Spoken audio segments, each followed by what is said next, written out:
Breaking news. Welcome back to our special coverage of Pandemic 2020, brought to you by Home Depot, Kroger, and Eggs. Eggs, it's what's for breakfast. Malls and retailers all across Georgia are just now opening their doors to customers as the coronavirus pandemic seems to have, gone away altogether. We now go live to downtown Atlanta, to the Mall of the Green Pecan, where WSHIT's senior retail and nightlife reporter Dandy Danderson is on the scene. Dandy, tell us how things are looking down there. Thanks, Jim. I know it was you who took my White Claw from the bake room, by the way. You are an alcoholic, and you owe me $7. Oh, now, Dandy, I haven't had a drink since my first wife left me. You know she that. She left you because you're gay, Jim. You tried to kiss me at the Christmas party. Dandy is such a jokester. And the 4th of July cookout. Do you have a report from the mall, Dandy? And when you volunteered to join me on assignment on that Carnival cruise? That was for an investigative report. We talked about this, Dandy. The name of the cruise was In the Closet on the Water. Okay, now, clearly he's just kidding. Dandy, how about that report from the mall? Yes, Jim, I'm here at the Mall of the Green Pecan, where just hours ago, doors opened up to patrons for the first time in over 3 weeks. The governor of Georgia, Brian Kemp, called on Georgians to stay safe while they enjoyed some retail therapy after being on lockdown. I had a chance to catch up with a few of those who braved the pandemic conditions to come and spend a little bit of that stimulus jingle jangle. Steve Thorpe from Buckhead said he just had to get out and do something besides talk to his wife. Yeah, me and the wife, we don't talk too much, to be honest. I try and stay out of the house most weekdays and Saturdays. I think it's been good for the marriage. I was running out of ways to pretend I was interested in what she had to say. Steve said Ed Hardee's and a Hooters Double D chicken wing sandwich was just what the doctor ordered. I bought a couple sleeveless t-shirts. I wear these when I'm riding my bike up and down the mountains on Saturdays to keep spending too much time with my family. However, Steve was surprised to learn that his daughter had been hired at Hooters as a hostess. Yeah, that was a quinky-dink. Didn't even recognize her till I looked at her face. She got her mom's legs, you know. But it was nice to see her, I guess. Turns out she's friends with this waitress I come to see every Thursday and Friday. It was nice.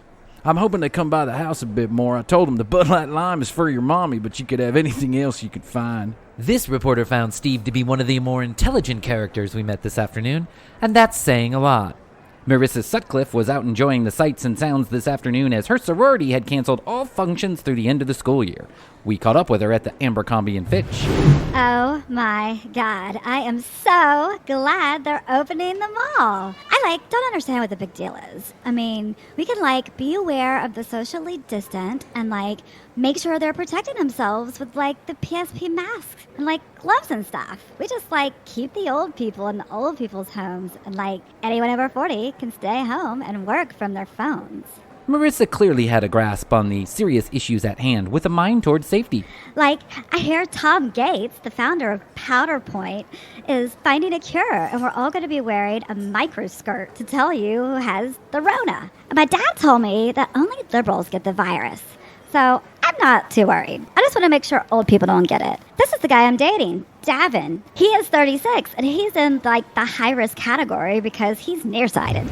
After listening to Marissa's brain suck wind for over 15 minutes, we met Davin, an entrepreneur who says it's time to get back to normal activities. I own a few businesses focused on earth-friendly, biodegradable, sustainable private jets, and one focused on grass-fed grass that sells organic tree bark smoothies and vegan margaritas. We have 2 stores in Hollywood called Nothing Here Bleeds. And with a name like Davin, you knew the bullshit was right around the corner. Here Davin explains to us white privilege. Our business is down almost 1.5% amongst billionaires since this all started, so we're really feeling the pinch. We actually had to suspend all paid sick leave for employees, and I myself took a 3% pay cut in my travel allowance. Gavin then went on to explain he's here to support his girlfriend, break out the credit card, and in this reporter's opinion, make sure the honey hole stays open through the lockdown. I think she needs some lip gloss, new jeans, and she was running low on purses. So we came to stock up before they're all gone. We know how that goes. She makes her living on Insta. She tried a bathing suit thing, and then she gives her old clothing to less fortunate families in the West Hollywood Hills. So I figure this is all for a good cause. Marissa told this reporter, all in all, she's not too worried about getting sick. She doesn't even listen to the news. I heard UV and USB kills anything that's living. I have a gold package at Tina, Tan, and Tweez. So yeah, it's not that serious. Marissa went on to get a full makeup treatment at Sephora and told us she planned to visit a friend's house party later that night. We then caught up with Bonnie Bigman from East Cobb, who told us She hates her children. Ugh, and they are the worst. Really, they're such little asshats. I can't actually believe I carried those little shitheads for 9 months. We found Bonnie at Blakely's Jewelry buying a diamond necklace to ease some of the stress at home. After 3 kids and 20 years of marriage, let me tell you, Dandy, I have learned one thing. Jewelry is like cash when you have to leave quickly. Bonnie told us a good margarita, Vicodin, and some Ambien will help get her through these next couple of months, but international travel was in her future. Well, I've always wanted my own bakery, and I figure Paris is far enough away that my lazy husband won't find me. He can't even find his car keys without my fucking help. He is like a 4-year-old. Paris will be great for me. I can get a small place near the Arc and find a young Parisian man to make me tea in the morning and rub my feet after a long day of sightseeing. This reporter found that fantasy very relatable. Delicious. And finally, we met up with Greg, who told us Alex Jones had predicted the opening of the malls almost 3 weeks ago. He said he was here to meet a man he says he met online. Greg said the man had secret documents exposing a cover-up between Donald Trump, Bigfoot, a Nigerian oil broker, and Angus Jones from 2.5 Men. Andy, the globalist elite are taking over, but QAnon has started a secret government far from the reaches of the libtard criminals, and this mall is where the new leadership is meeting every third Tuesday to discuss the coup. I have it on good intel that Joe Biden has been hiding small Scottish children in the sunglass section of the Macy's, trying to overthrow the neocon movement by spraying 5G waves across the betting department, where President Trump is getting his daily pedophile briefings. It is pretty serious shit. I have been really tuned into what's going on. Wake up, white people. Liberate Georgia. We didn't really understand what the fuck Greg was talking about, so we asked him which shops he wanted to visit. I like the Gap. They have pretty cool t-shirts you can wear to rallies. I'm into pastels, so yeah, that's good for me. Probably will swing by GameStop and get a new game. I got my PSP back from my mom after I agreed to stop carrying a gun to the dinner table. Greg told us he'd been gainfully unemployed since 2016. That came as no surprise to this particular reporter. Hey Greg, you're 43, when are you going to get a job? But I refuse to be enslaved by Jeff Bezos and his elite cult of overlords who want to use our body like hamster wheels to get themselves more powerful. Excuse me, sorry, there's a sale on the new Jordans at Foot Locker. I don't want to miss out. I gotta go. And with that, Greg headed to the Foot Locker to enrich the global elite with his stimulus money. All in all, brisk sales today at the mall, and I would say most people were content to be shopping again. However, the best part of the day for this reporter was watching Darwinism in action in real time. That's me, Dandy Danderson, for WSHIT. Back to you, Jim. Thanks, Dandy. Well, you heard it here first, folks. Everything's back to normal and just fine. Remember to stay tuned to WSHIT's special coverage of Pandemic 2021. Coming up soon.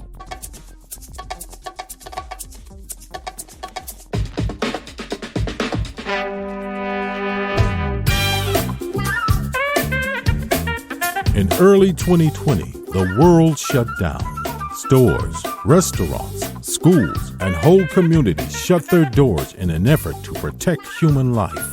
As the world quickly changed, one man went on Facebook to get a degree in internet epidemiology. Bryan, along with his lab assistant Hoadley, are curing coronavirus by commenting on fake news and reposting recipes of secret virus cures from a friend of a friend who works high up in government. Join Bryan and Hoadley as they discuss the world and life during this forced interruption, learning, laughing, and loving in this real-life commercial break. On this episode of The Commercial Break, Like all good reasons to get involved in a conspiracy, pussy. We are like 2,000 people away from getting 2,000 people to listen to this podcast. So you're telling me there's a I'm chance. telling you there's a chance. My mom said the podcast was good and she was going to spread it around the retirement home like wildfire. It's called Goobly-Gok. Sign the dotted line where it says Goobly-Gok. Notarize it. Do I have to use my real name? Whatever motivates you.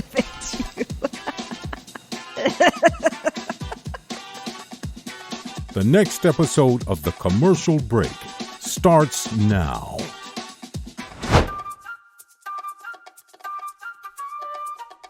Well, try and make it through. Just laugh a lot and we'll be okay. That's all I ask you to do. Just laugh a lot and I'll see if I can carry the show. Okay. Or either that or I'll just cut out what you said last night and I'll throw it into the back end.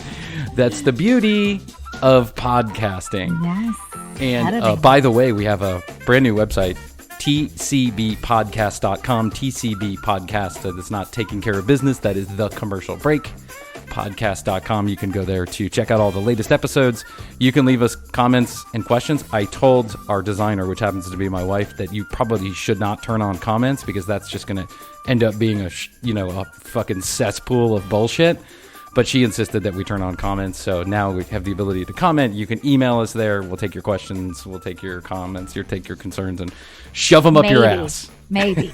If we like what you're saying, we might respond. That's right. We're only about good news here. We're about good, positive, solid feelings. And with that, let's get into some bullshit. Chrissy, my friend, after last week's episode where we dug deep into the depths of the world of Christian evangelism, which I thought was a pretty good look at Christian evangelism. We could go on $32 million planes. Tyler Perry, you fucktard. There was a little meme going around that said it was like 12 celebrities and then 12 televangelists in one picture, and it said how much dollars they have donated to the COVID-19 response. And every celebrity had donated some millions of dollars, and then none of the televangelists had spent $1 on supporting the COVID response. And it doesn't surprise me. I don't know that it's factual. It's just a meme on the internet, so I don't know that it's factual. Those are always factual.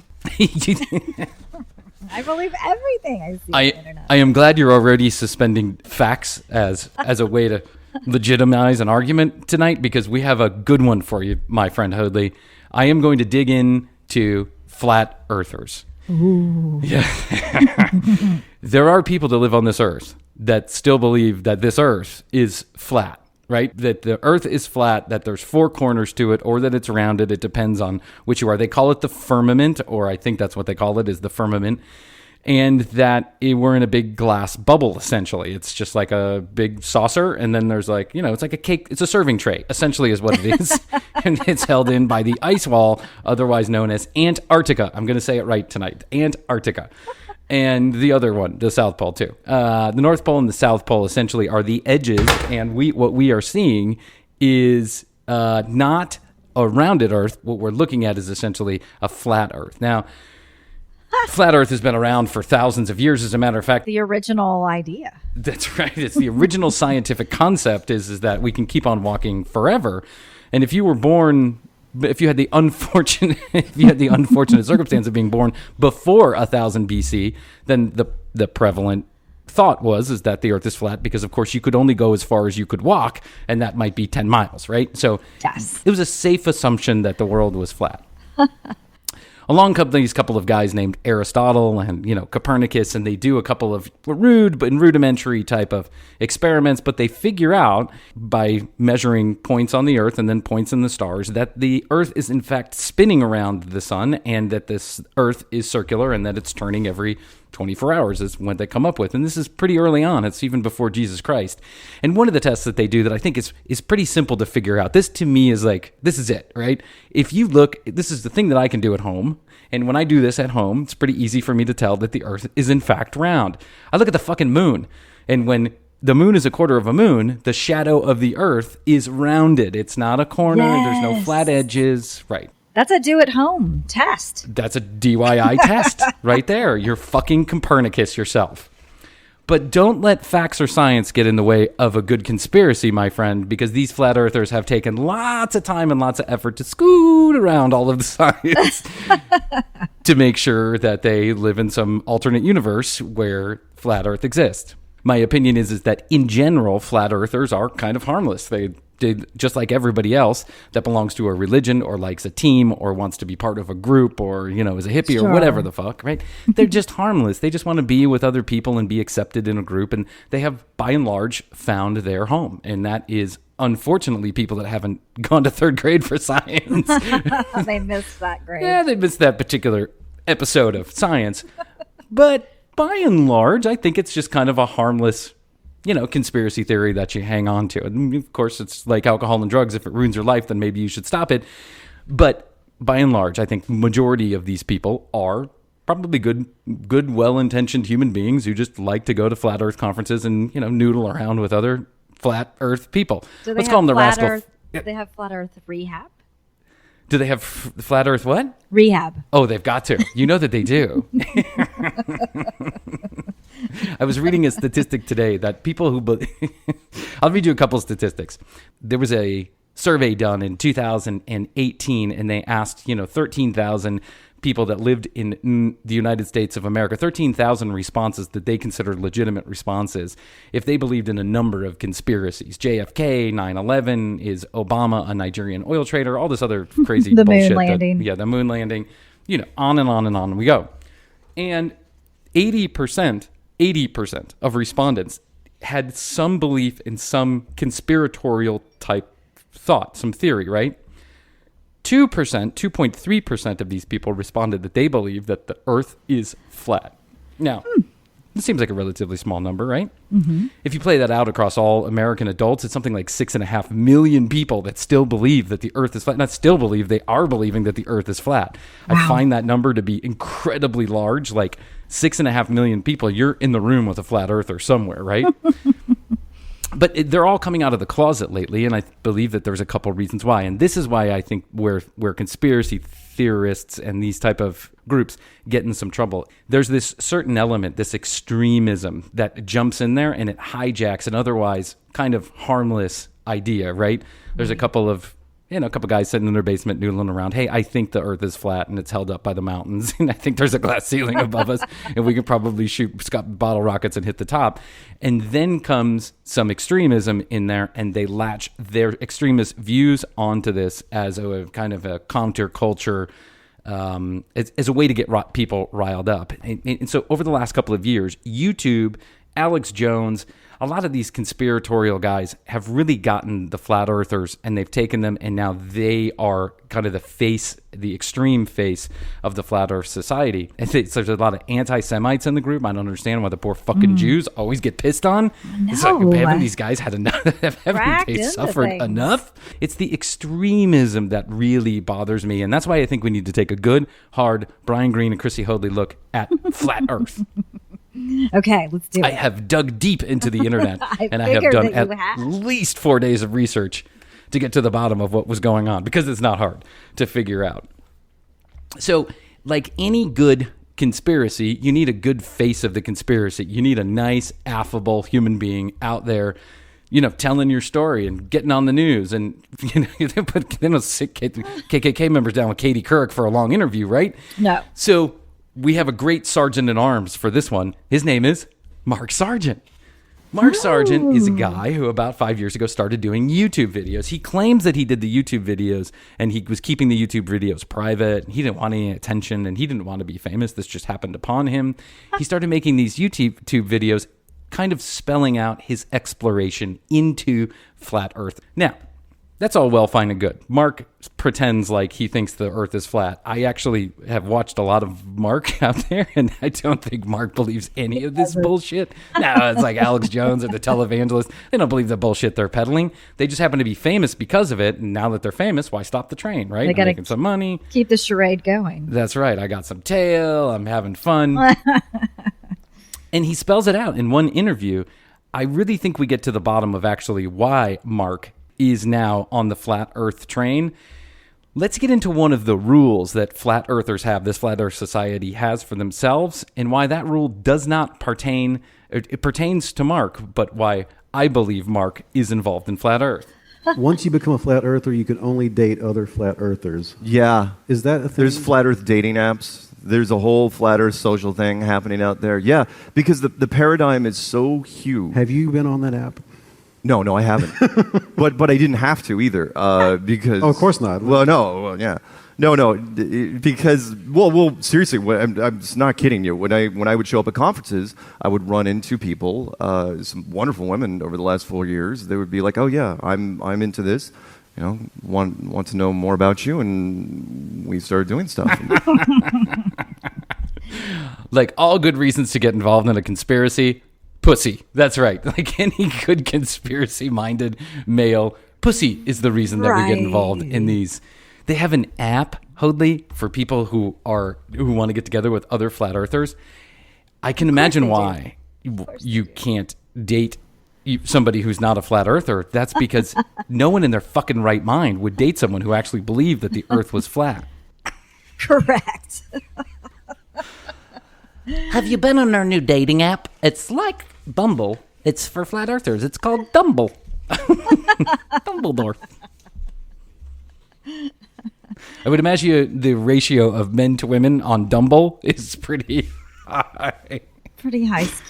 Yeah. Tilted in the men.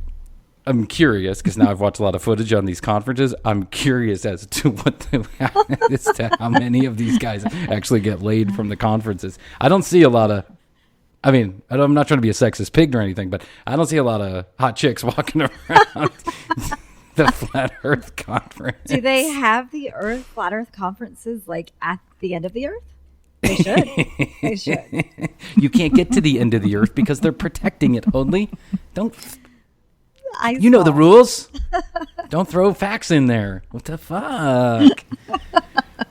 One of Mark's very first videos that he put together was kind of his cliff notes as to his exploration into flat earthing. So he puts this little cliff notes together, and when you go to his YouTube channel, it says start here, start with this video, where he lays out he thinks his best arguments as to why flat earth is true. Let's start with his first incredible reason why you should believe that the earth is flat.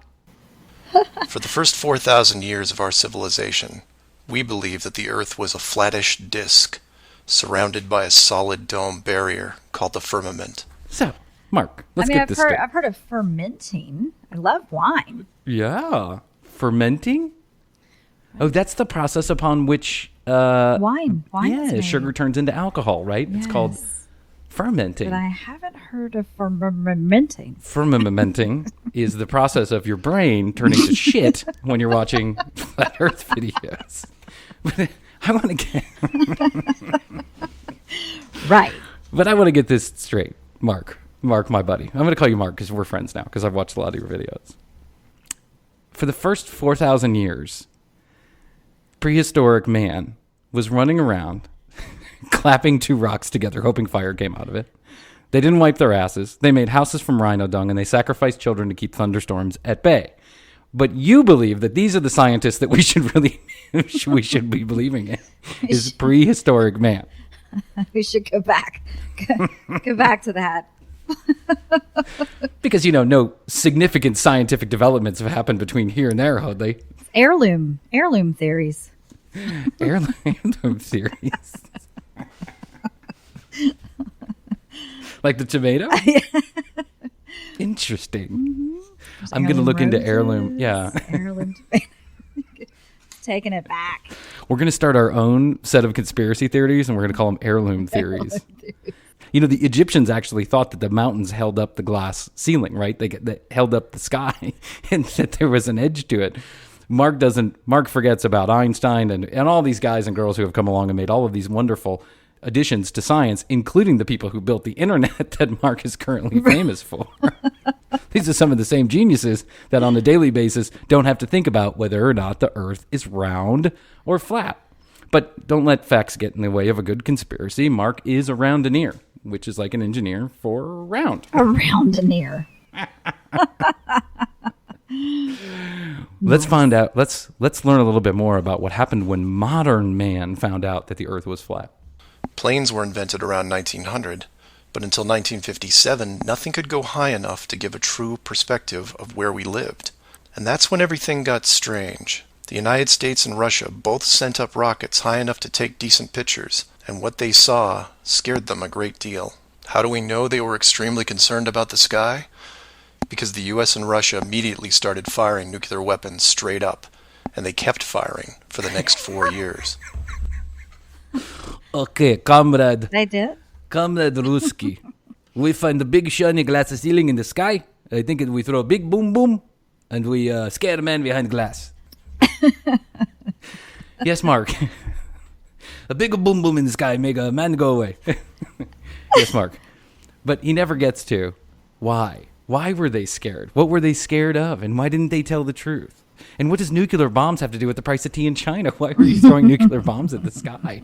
They're trying to break the glass ceiling. I guess that's the reason. But Mark never explains this. He just wants you to assume that because the U.S. and Russia were throwing nuclear bombs in the sky, that clearly meant that there was trouble and the Earth was flat. Clearly. It had nothing to do with the arms race or the fact that we were at war with each other. It just had to do with everyone was scared. I can imagine the phone, Ronald Reagan picking up the phone to Gorbachev. Hey, Gorby. We got this problem. There's a big glass ceiling in the sky. Oh, don't worry about it. My men take care of it. There's a big boom boom. Don't you worry. You throw boom boom, I throw boom boom. Everything okay. Right. Mark explains what happens at the end of the flat Earth. Only a year into the atmosphere bombardment, 10 nations, including the United States, made Antarctica off-limits to any colonization.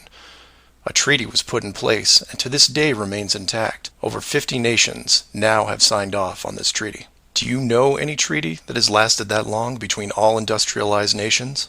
Moreover, do you know any piece of real estate in the world that is owned by no one? Yes, I know a piece of real estate that's owned by no one. It's what's inside your fucking head, Mark. Mark thinks we live in the Truman Show, and there's a door where it's going to open, and I guess, I don't know. Who's that wonderful actor that's in the Truman Show, by the way? The guy who plays like the Jim God Carrey. guy? No, the God guy. The guy who was in Apollo 13. Remember him? He's so good. What's his name? He's in Westworld. He's in Westworld. Oh, right. Yeah, Gene something? I can't remember the name. I don't know. But If he was God, I wouldn't be mad at this whole theory. Like, Right. if there really was a guy at the end of the door and that was the God, then I wouldn't be so upset with this theory. But Mark truly believes that we live in the fucking Truman Show, and that I guess someone controls the rain and the wind and these things are never explained either. Like, what about the weather? If the Earth is flat, how is the weather constantly turning in these patterns? But whatever.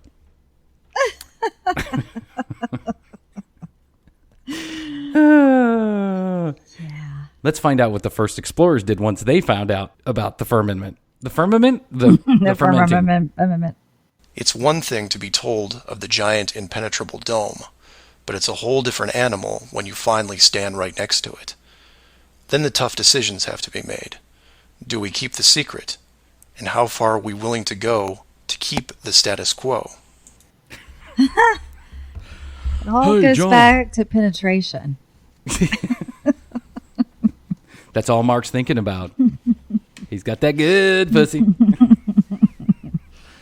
Hey, Bob, you think we should tell John about the giant snow globe we're living in? No, man, don't tell John. We're going to be shillionaires. We're going to have millions of shillings everywhere once we tell nobody. We're going to be globe sellers. The globe salespeople are making a killing off this, Hoadley, I'm telling you.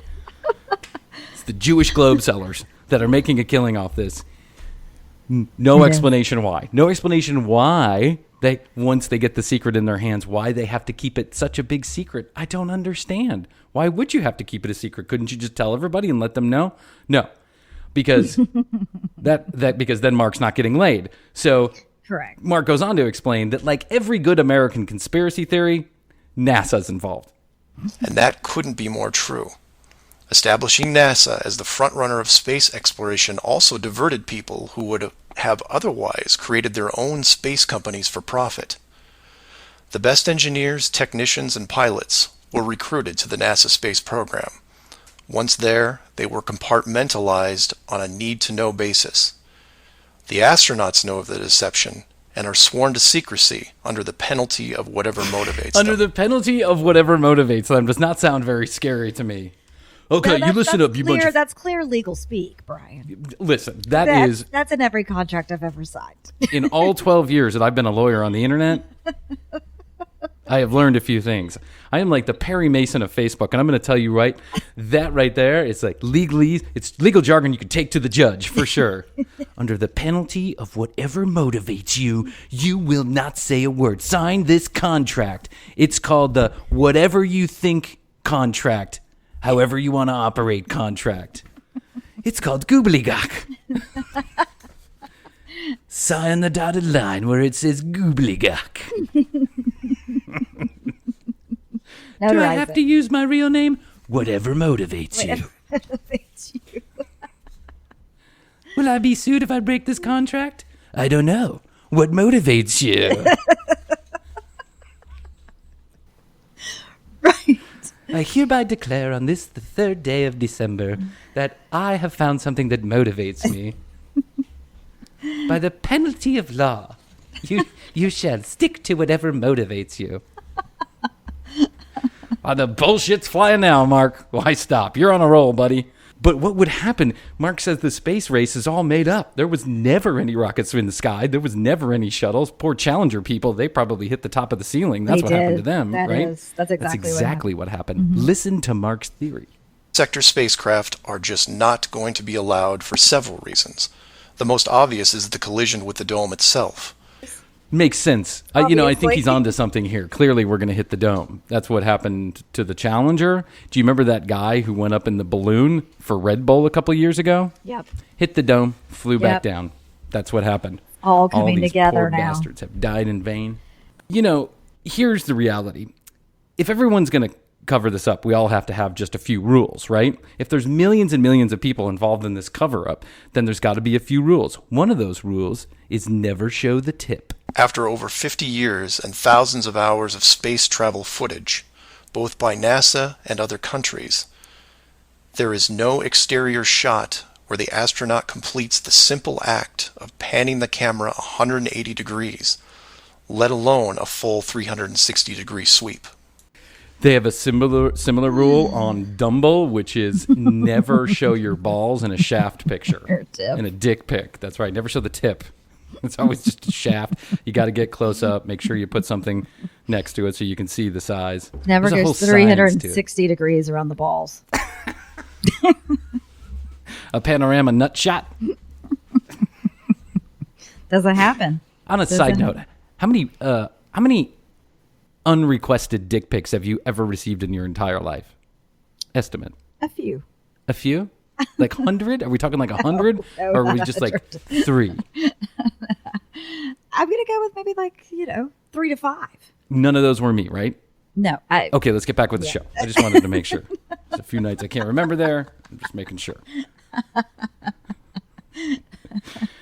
Why couldn't you? I'm asking all the women that I know that currently so that if I ever run for president, it won't come back and bite me in the balls. No pun intended. Yes, you intended that pun. Pun intended.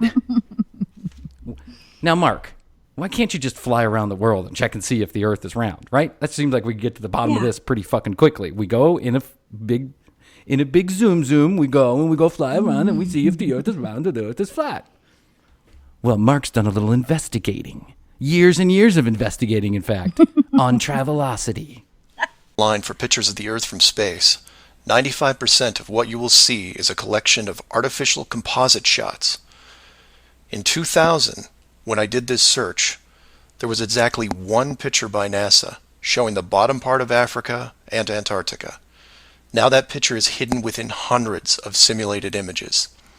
There are HD cameras everywhere, and no one is taking a shot of the Earth, because you can't get enough altitude to do it. This is an easy thing you can check out in 60 seconds. Take a map reading of the distance between anywhere near Australia and anywhere in South America. It's a straight shot across the South Pacific. Now find your favorite travel site and try to get there non-stop. See what happens. See what happens. It sounds like an advertisement for hotels.com. See where you can go. See where you can go. Just try. That's just try it. I dare you. Just Google book it. flights. Just book flights and hotels around and just keep going. Book a flight from South America to South America, going to the left, and then from South America to South America, going to the right. See if the plane companies let you do it. No, because the global elite are in on the plane companies too. The traveling gnome. The traveling gnome. He's a map maker too. Totally is. And I'm pretty sure if Mark just goes to Google Earth, it shows the Earth and you can zoom in. Don't get started on the facts, Hoadley. I told you we're going to have to suspend all that bullshit for just one episode, okay? All right, so 2 episodes in a row, but just one episode for right now. That's all you got to worry about. We'll take it one day at a time. We're like alcoholics here. Mark addresses this, Hoadley. He says that there's only one picture that's ever been taken from to the South Pole, and that is now hidden in image upon image upon image of digital manipulation. Well, guess what? So is Facebook and Instagram, Mark, but there's a real woman behind that. Fucker. Here's the real answer, Mark. As a pilot of 4 hours, I can tell you the real answer as to why.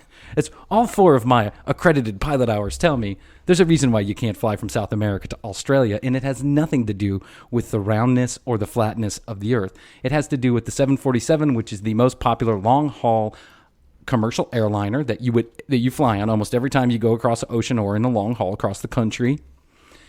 You can only fly for 16 hours at a time before the plane runs out of fuel, right? And there's not like you can stop at the fucking QT in the South Pacific. So it takes 15 hours and 16 minutes to fly from the shortest point in South America to the shortest point in Australia. Now you say to yourself, there it is. There's the thing. You can have an extra 45 minutes of fuel. Not when you put people and luggage in a plane. You have to take away some of that fuel so the big fly thing can get up in the air, Marky. So the big vroom vroom can go whoo, spelling it out in flat earth language. That's the real answer. And also, most airline companies, in the event of an accident or something going wrong in the air, you probably want an extra couple minutes of fuel just in case you have to go somewhere else, right? Yes. That's it. Are you throwing facts into here? No. These aren't facts. I made them up. I actually don't even know that a 747 exists. I've only seen pictures on the internet. Lest you think Mark Sargent is the only person... Actually, I want to say this about Mark Sargent. He looks like a rather nice and affable guy. Never heard him say a bad word about anybody else. In all of the video that I've watched him, all 3 days I've been doing this research, never heard him say a bad word. Seems like an affable guy. He's never said anything anti-Semite, at least on camera that I can see, or racist or negative. He's just a guy who believes in flat earth, right? He's become famous because of it. That's good. However, Mark is the exception and not the rule as far as these internet videos are concerned. We meet Nathan Thomas, who runs one of the largest Facebook groups for flat earthers. Now, Nathan wants to explain what happened to him when he got the bug for flat earthing. I'm going to call him when he got the Rascall Flat. At first, I was extremely skeptical. I thought this was the craziest idea I'd ever heard, and I was going to debunk it in 5 minutes. And after about a month of not sleeping and really just digging through the information, I was a flat earther. So now we find out the real reason why Nathan's a flat earther. Crystal meth. Who's not sleeping for a month and going through the internet? Who are these people? Do they not have jobs? See, follow me here, Hoadley. I think what happens is these guys are either gainfully unemployed, right? Or they're just kind of like sedentary. They're not really doing anything in their life. And when they find out that like this guy in this particular documentary, it says that this guy gets 2,000 Facebook friend requests a day for his group. 2,000 a day. That's wild. Isn't that insane? That is insane. I don't think I know 2,000 people in my entire life. I don't know let alone. That's true. Yeah. We are like 2,000 people away from getting 2,000 people to listen to this podcast. So you're telling me there's a chance. I'm telling you there's a chance. My mom said the podcast was good and she was going to spread it around the retirement home like wildfire. Irvin K from Sunset Flowers Retirement Home says, I can't hear anything.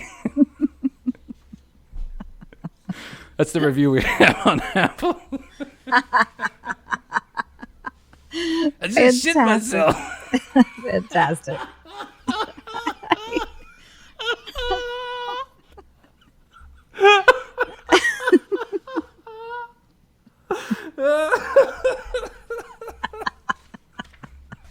Where's my prune juice?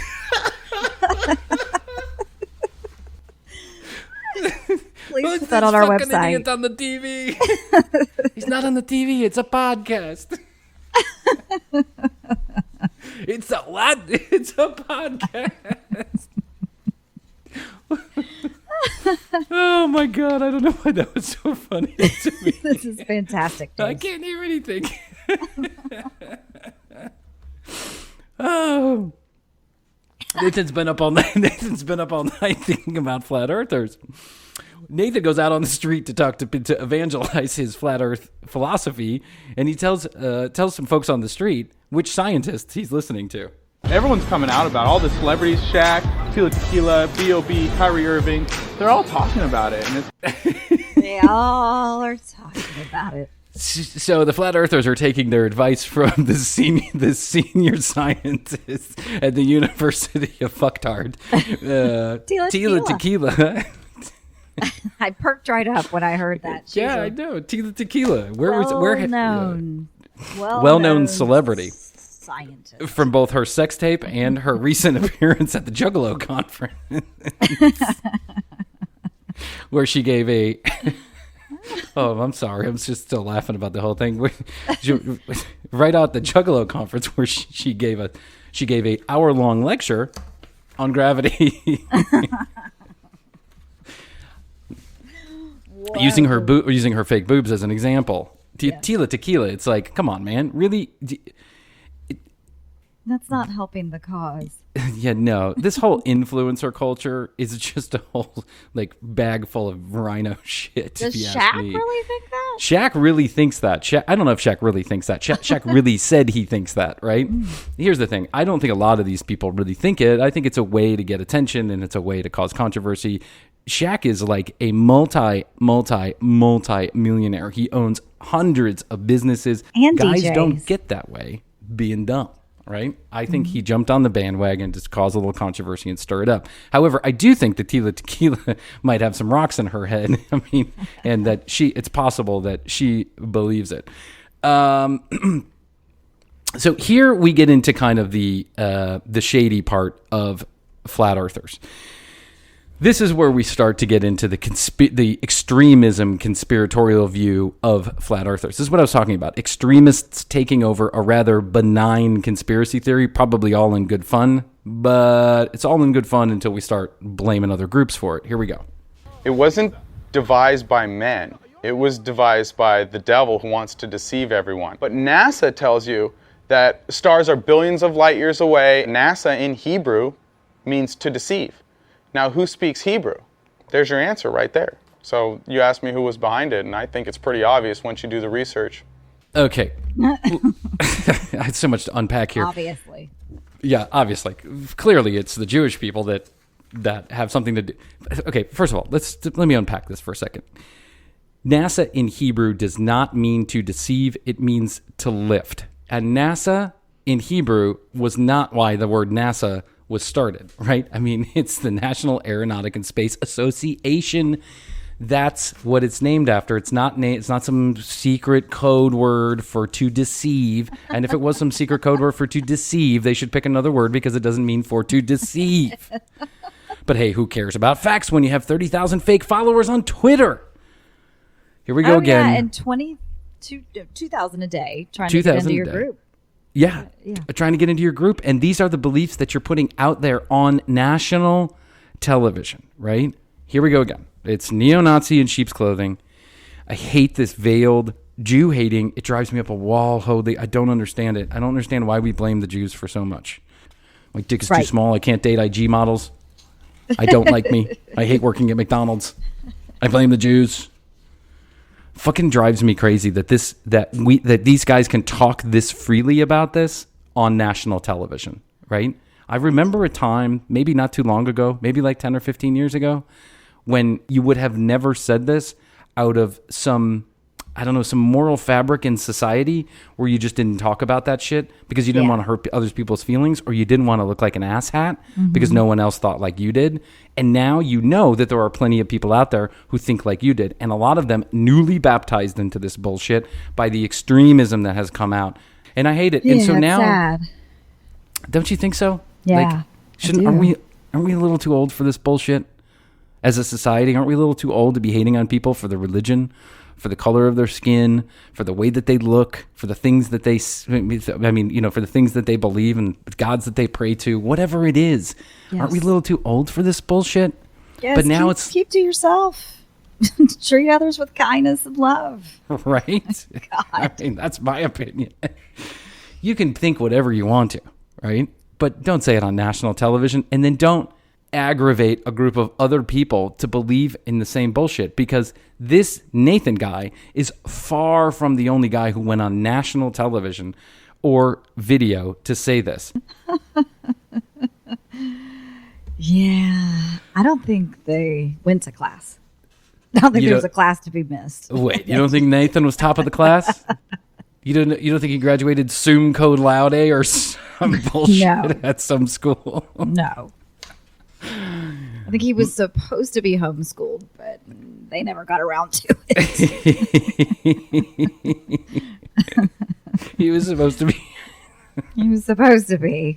He was supposed to be homeschooled, but recess took up most of the day. Yeah, they didn't get around to it. Like any good conspiracy, also, people have to meet and they have to talk and they have to have a few drinks and they have to know each other face to face. So they go to these conferences. Let's just meet a few of the crazy people in these conferences. Here's a lady. Listen to what she has to say. One of the fine ladies. You can tell people you're gay. You can tell people you're Christian. You can tell people I'm part of ISIS. But you won't get ridiculed as much as you say you're a flat earther. I think she hit the nail right on the head on that one. I'm not sure there's much more to say about that one. Let's listen to the next guy. I can't hear what he's saying. Kind of a star field firmament about 6,000 miles above us. And it appears to be a cymatic light field electromagnetic energy, not gravity at all. Gravity is a deception. The sun and the moon are these transcendental cymatic luminaries.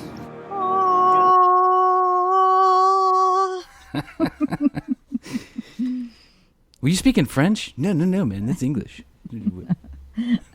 Did you not attend my last YouTube seminar on rock psychology?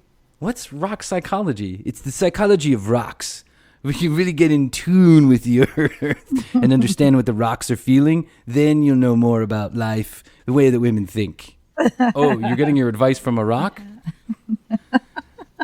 Not only am I getting my advice from them, but they are life-sustaining. I have been eating them since 3rd grade. I haven't shit since I was 23. I've seen that guy at Stone Mountain. I've seen that guy at a few of our friends' birthday parties.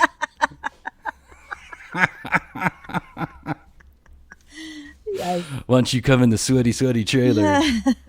Make cymatic with me. There's a vision. This poor lady can't take the rejection from her mom. That's why she's at the conference. Coming here, you're going to talk to people who have done the same journey and they've come to the same conclusions and they don't want to live a lie. It's compelling. She's got a compelling argument. That's right. People will listen to you at the Flat Earth Conference because they think they might get laid. I think we might have to go on a field trip to one of these. I'm thinking two things. Number one, we get to 500 listeners on one episode. We do a live episode. We take phone calls. No matter who calls us, we just take the phone call and we answer it. What do you think? Yes. Live. We're in. Okay. 500. Like and subscribe. Spotify, Google, all that. I'm not going to make this into a commercial.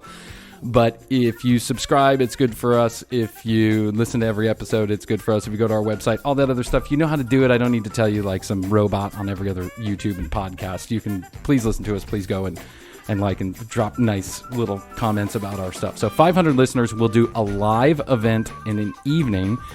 We got a long ways to go. So I need everybody at my mom's retirement home to jump on Spotify and like us and ask Alexa. Alexa. So that's number one. Number two, I'm 100% with you. I think we need to go on a field trip. I think we get to 500 listeners. We do the live show, but then we'll let the listeners give us ideas as to which conference we should go to. There's fur baby conferences. There's pickup artist conferences. There's the Juggalo events. There's, some of our friends have events I think would be fun to go to. And what we'll do is we'll do a podcast where we take all the interviews that we get from these, and then we'll slice them together, and we'll make kind of our own little, I love it. I love it. Don't you think that's a ton of fun? Yes. And we'll let the listeners pick or give us suggestions as to which one. We'll boil it down to 2 or 3. We'll let them vote as to which one, and then we'll go out there and we'll take some good audio. Perfect. I love the idea.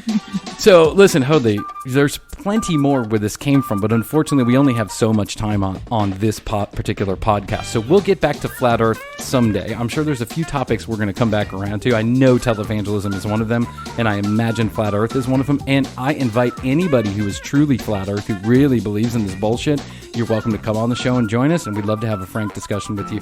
I want to say this about all of our episodes. We do this in all good fun. We are equal opportunity offenders. As long as you are not hurting anybody, we have all the love in the heart for you. So don't feel bad if your feelings got hurt. People make fun of me a lot too. Mainly my wife. My mom's boyfriend. Irving.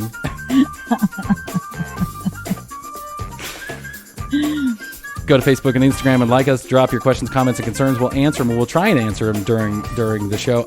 We didn't have any this week. We answered them last week, so we don't have any.